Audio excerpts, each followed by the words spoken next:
ఉదయాన్నే టిఫిన్ ఏం లేనప్పుడు అప్పటికప్పుడు వేసుకున్న ఈ పెరుగు దోశలను చాలా ఈజీగా తయారు చేసుకోవచ్చు. బియ్యం పిండి పెరుగు ఉంటే సరిపోతుంది. ఇప్పుడు ముందుగా ఒక బౌల్లోకి ఒక పెద్ద సైజు ఉల్లిపాయని చిన్నగా కట్ చేసుకుని వేసుకోవాలి. 2 పచ్చిమిర్చిని కూడా చిన్నగా కట్ చేసుకుని వేసుకోవాలి. ఇందులోనే జీలకర్ర, పసుపు, ఉప్పు వేసుకుని 1 కప్పు బియ్యం పిండి, 1/2 కప్పు పెరుగు వేసుకొని ఇవన్నీ కలిసే వరకు బాగా కలుపుకోవాలి. విస్కర్ తోటి ఉండలు లేకుండా కలుపుకోవాలి. ముందుగానే పెరుగంతా కూడా ఈ పిండిలో బాగా కలిసిపోవాలి. ముక్కలు ముక్కలుగా ఉండకూడదు. ఇందులో తగినన్ని వాటర్ వేసుకుని మనకి దోశ బ్యాటర్ ఏ విధంగా ఉంటుందో ఆ విధంగా ఈ పిండిని బాగా కలుపుకోవాలి. దీనికి పర్మెంటేషన్ కూడా అవసరం లేదండి. వంట సోడా కూడా వేయని అవసరం లేదు.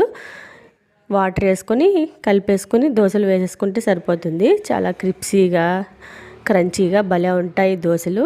రుచి మట్టుకు చాలా బాగుంటుంది. అప్పటికప్పుడు ప్రిపేర్ చేసుకోవచ్చు. ఇప్పుడు స్టవ్ మీద ప్యానం పెట్టుకుని ప్యానం బాగా హీట్ అయిన తర్వాత ఆయిల్ వేసుకొని 2 గరిటెల పిండిని ఇలా దోశలాగా వేసుకోవాలి.